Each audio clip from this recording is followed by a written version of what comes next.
प्रिय विद्यार्थियों, सुप्रभातम। विद्यार्थियों, आज हम गुण लक्षण प्रकरणम का अध्ययन करेंगे। तर्क संग्रह के अंतर्गत आचार्य अन्नम भट्ट ने न्याय दर्शन के अनुसरण में 7 पदार्थों का निरूपण किया है। द्रव्य, गुण, कर्म, सामान्य, विशेष, समवाय, अभाव इति 7 पदार्थाः। तो एतेषु 7 पदार्थेषु प्रथमः यः पदार्थः द्रव्यं, तस्य विवेचनम् अस्माभिः पूर्वं कृतमेव।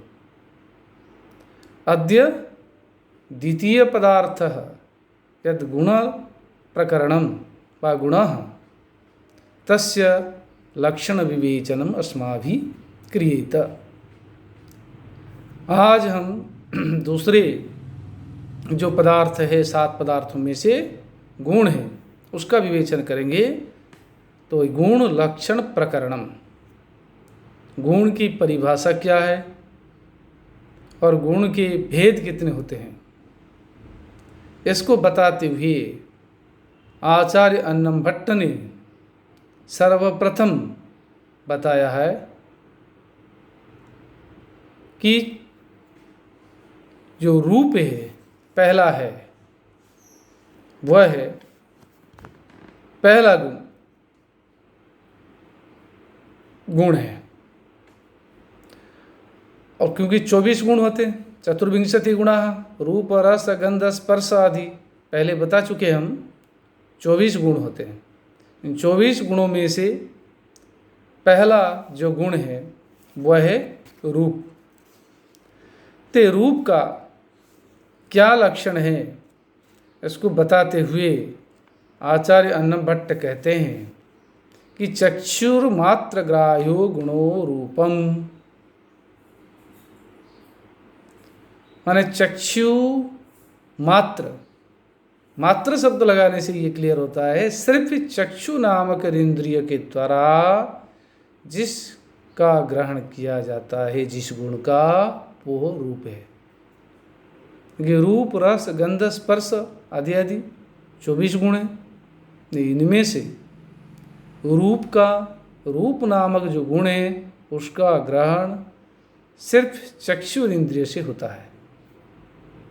आप देखिए, क्योंकि हमारी इंद्रियां, विशेष रूप से ज्ञान इंद्रियां 5 है, क्योंकि जो पंच तन्मात्राएँ व पंच ज्ञानेंद्रियों का जो विषय है, वे रूप, रस, गंध, स्पर्श, शब्द, इन 5 में सिर्फ रूप का ही ग्रहण चक्षुर इंद्रिय से होता है।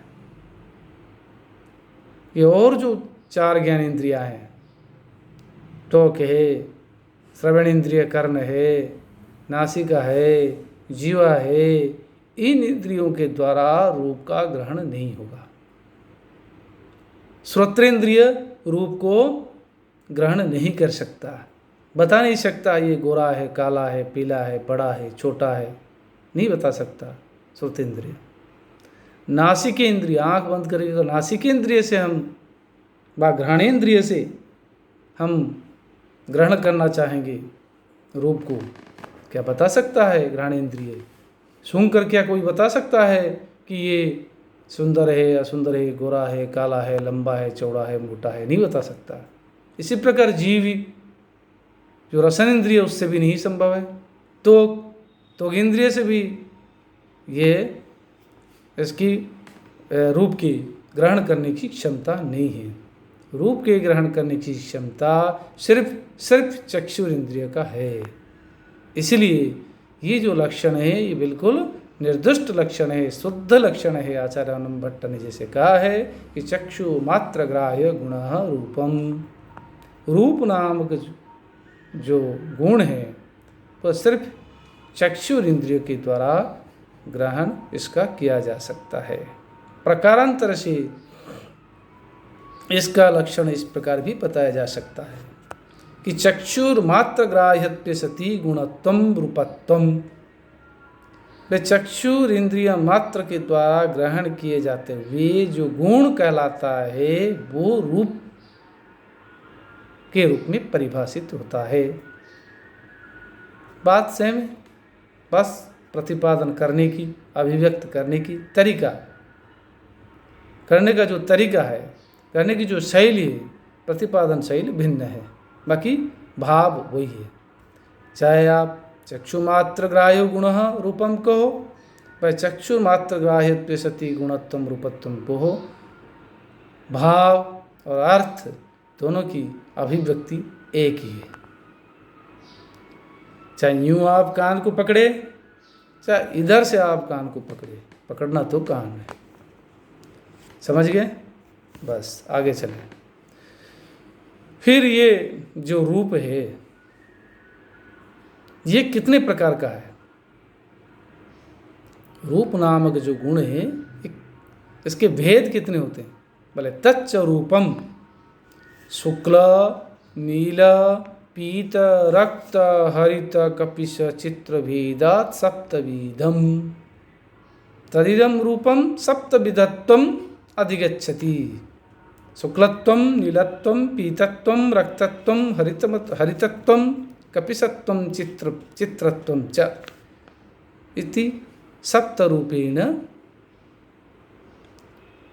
प्रतिपाद्यते रूपम व सप्तधा विभज्यते रूपम। 7 प्रकार में बांटा जाता है ये रूप। रूप में 7 भेद है, पर रूप 7 प्रकार का होता है। पहला है शुक्ल, शुक्ल वाला सफ़ेद। दूसरा है नील, नील वाला नीला या काला कह सकते हैं। कृष्ण जो है वो नीला का ही अंग है, कृष्ण अलग से नहीं है, नीले के अंदर ही काला आता है। बोले नील गगन, नीला आकाश कहते हैं। जैसे आकाश का तो रूप होता ही नहीं, जो नीला दिखाई देता है, क्योंकि ये मतलब चक्षु इंद्रिय के द्वारा वो अग्राह्य हो जाता है, फिर वो काला काला दिखाई देता है। लेकिन आकाश का कोई रंग नहीं है। आगे पढ़ेंगे इस बात को, ठीक है। फिर आगे कहते हैं शुक्ल नील और पीत, पीत माने पीला, और रक्त, रक्त वाला लाल, हरित, हरित वाला हरा, कपिश, कपिश वाला काला और पीला दोनों मिल करके एक रंग बनता है, उसको कपिश कहते हैं, जिसको कत्था कलर भी कहते हैं। और चित्र माने चित्त कबरा। इनके भेद से 7 प्रकार का रूप होता है। बोले पृथ्वी जल तेजो वृत्ति, और ये जो रूप है, रूप कौन कौन किस किस द्रव्य में इसकी स्थिति होती है, या किस में रूप होता है, किन द्रव्यों में। क्यों द्रव्य कितने हैं? 9। कौन कौन? पहले पढ़ चुके हैं। पृथ्वी, जल, तेज, वायु, आकाश, काल, दिग, आत्मा, मन। ये सभी चक्षु इंद्रियों के द्वारा ग्राह्य नहीं है, क्योंकि सभी में रूप नहीं है। इसमें से केवल 3 तत्व हैं जिनमें रूप रहता है, रूप नामक गुण रहता है। रूप विशिष्ट वो द्रव्य होते हैं, और इन्हीं 3 द्रव्यों का ही चक्षु इंद्रियों के द्वारा ग्रहण हो सकता है, बाकियों का नहीं हो सकता है। ये 3 कौन है? पृथ्वी, जल और तेज। पृथ्वी, ये धरती पर सारे चीज़, ये पुस्तक है, ये टेबल है, ये शरीर है, ये कंप्यूटर है, लैपटॉप है, मोबाइल है, पेड़ है, पौधे, पत्थर है, मिट्टी है, चट्टान है, सब कुछ पृथ्वी है। इसमें रूप ही बता दे सकते हैं तो ये ऐसा रंग का है, इतना बड़ा है, इतना छोटा, सब कुछ बता सकते हैं।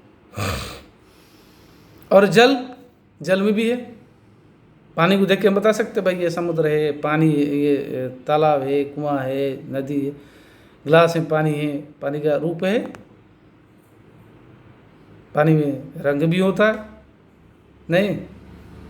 तो फिर बोले तेज, तेज यानी अग्नि, अग्नि में रूप है, अग्नि को हम देख सकते हैं क्योंकि चक्षु इंद्रिय ग्राह्य है। लेकिन इसके आगे पृथ्वी, जल, तेज, इन तीनों को छोड़ करके आगे जब बढ़ेंगे, वायु से लेकर के मन तक, इनमें रूप होता है नहीं, इसलिए चक्षु ग्राह्य नहीं है। क्या वायु को कोई देख सकता है? अरूपीवान वायु, वायु को नहीं देख सकते। फिर आकाश को देख सकते नहीं है, अभी भी बताया मैंने कि आकाश निरूप है, रूपहीन है, उसमें रूप होता ही नहीं। शब्द गुणों कम आकाशम कहा गया है, शब्द ही इसका गुण है, रूप है ही नहीं। फिर काल समय को देख सकता है नहीं देख सकता, दिशा को देख सकता नहीं देख सकता। हम कहने को तो ये पूर्व दिशा पश्चिम दिशा उत्तर, भाई हमने कह दिया सूर्य इस दिशा से उदय होते हैं पूर्व, जहाँ डूबते पश्चिम, और बाकी दोनों अपोजिट, लेफ्ट वाम दिशा, दक्षिण दिशा, ऊर्ध्व अध, और 4 कोने को लेकर के हम 10 दिशा भी कहते हैं। लेकिन दिशा को कोई नहीं दे सकता, दिक् को कोई नहीं दे सकता। और आत्मा को तो देख नहीं सकते हम, श्रीमद् भगवत गीता में आपको बताया था, और आगे फिर गीता पढ़ेंगे तो उसमें आप लोगों ने आत्मा के बारे में अच्छी तरह देखा। आत्मा को कोई नहीं दे सकता है, आत्मा है ये 100% क्या 101% सही है, आत्मा की सत्ता है, परंतु विद्यमानता है, परंतु आत्मा किसी भी इंद्रिय के द्वारा ग्राह्य नहीं है। आपको चक्षुर इंद्रिय क्यों कहूँ, हमारे जो 5 ज्ञान इंद्रियाँ, उन 5 ज्ञान इंद्रियों के द्वारा ग्राह्य नहीं है आत्मा। तो फिर नेक्स्ट है अंतिम मन भी चक्षुर इंद्रिय के द्वारा ग्राह्य नहीं है। इसलिए पृथ्वी जल तेज वृत्ति ही कहा गया। सिर्फ पृथ्वी में, जल में, तेज में, इन 3 द्रव्यों में रूप की सत्ता है, रूप नाम के गुण की अवस्थिति होती है, व ये गुण उसमें दिखाई देता है, व रूपत्व इन तीनों द्रव्यों की होती है। आगे चलिए, बोले जो 3 द्रव्य है इनमें कितने कितने रूप के कितने कितने भेद दिखाई देते हैं। बोले पृथिव्याम तत्र पृथिव्याम सप्तविधम, पृथ्वी तो 7 के 7 रूप के भेद दिखाई देंगे। शुक्ल, नील, पीत, रक्त, हरित, कपिश, चित्र, ये 7 के 7 भेद दिखाई देंगे। और जल में एक ही रूप, वो कौन सा है? शुक्ल है। शुक्ल का फिर एक आधा हिस्सा है, क्योंकि भास्वर शुक्ल, अभास्वर शुक्ल 2 प्रकार के होता है। भास्वर वाला चमकीला, अभास्वर वाला चमकीला नहीं। सामान्य शुक्लत्व जो है वो पानी में है, पानी सफ़ेद है, परंतु चमकीला सफ़ेद नहीं है।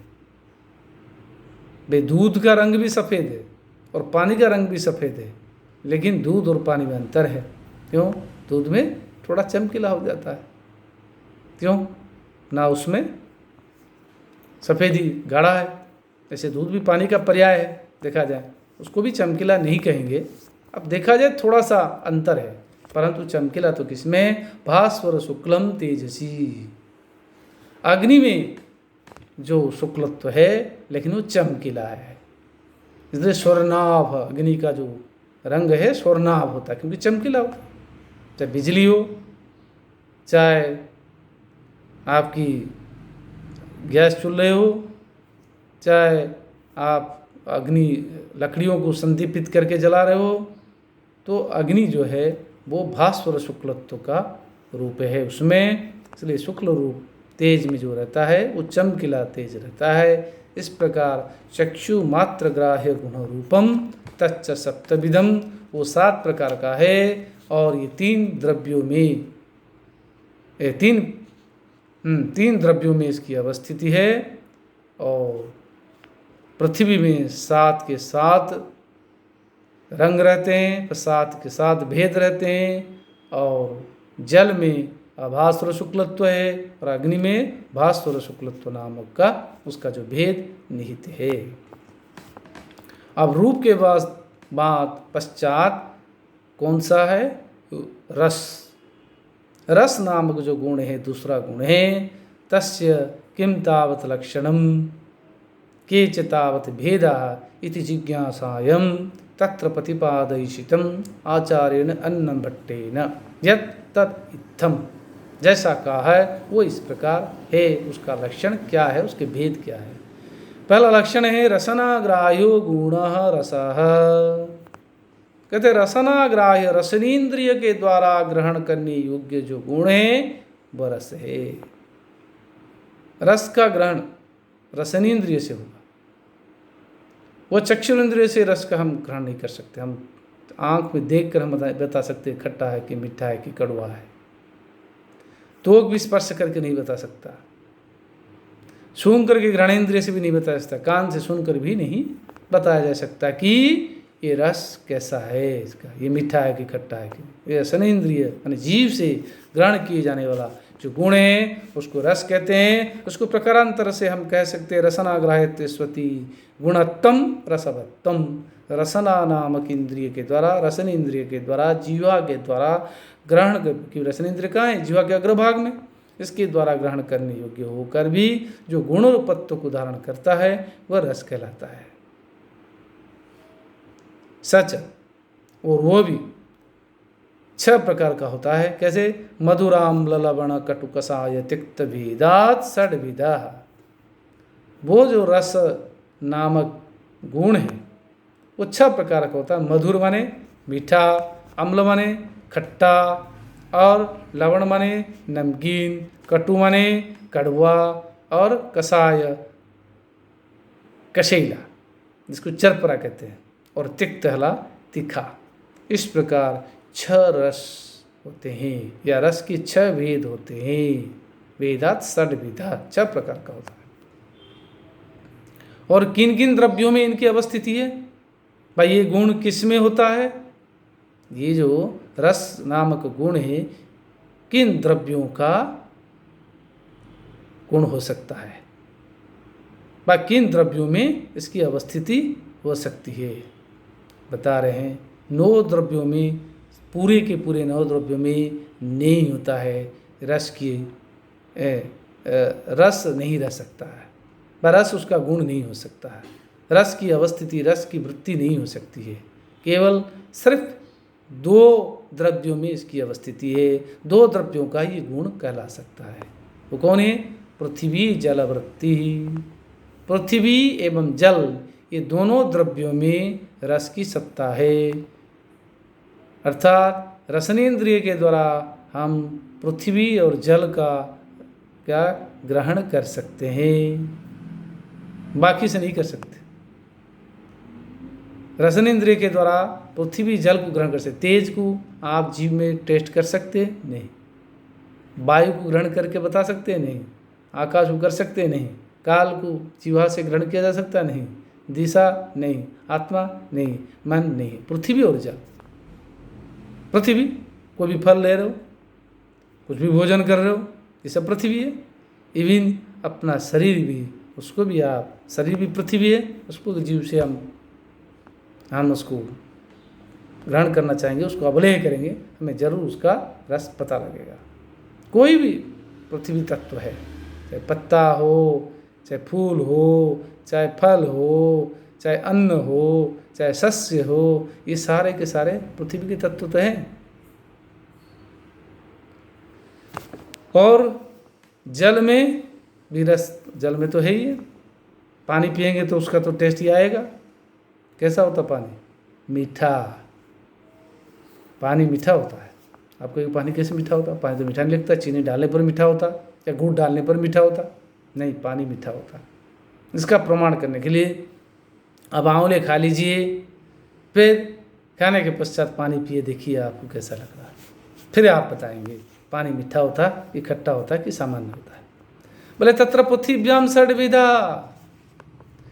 जो पृथ्वी 2 द्रव्यों में रस की सत्ता होती है, रस की वृत्ति होती है। 2 द्रव्य कौन? पृथ्वी और जल। पृथ्व्याम षड्विधा, पृथ्वी में 6 के 6 ये जो मधुर अम्ल लवण कटु कषाय तिक्त भेदा 6 के 6 होते हैं। इसलिए आंवला जब खाते 6 के 6 रस में अनुभव होते। और जले मधुर एव, जल में, पानी में सिर्फ मधुरता है और कुछ भी नहीं है। पानी मीठा है, खट्टा, कड़वा, नमकीन ऐसा होता ही नहीं। केवल जल में मधुरता ही रहती है। जल मधुर गुण संपन्न है। विद्यार्थियों, आज हम इस गुण प्रकरण के अंतर्गत 2 ही गुण का विवेचन किए हैं, पढ़े हैं, और अगली कक्षा में हम पुनः आगे बढ़ेंगे। रूप रस के पश्चात फिर गंध को हम पढ़ेंगे। आज हम यहीं विराम लेते हैं। आप सभी को धन्यवाद। आप पुस्तक जरूर लेकर आइए। पुस्तक के बिना, पाठ्य पुस्तक के बिना, टेक्स्ट बुक के बिना काम नहीं चलेगा। धन्यवाद।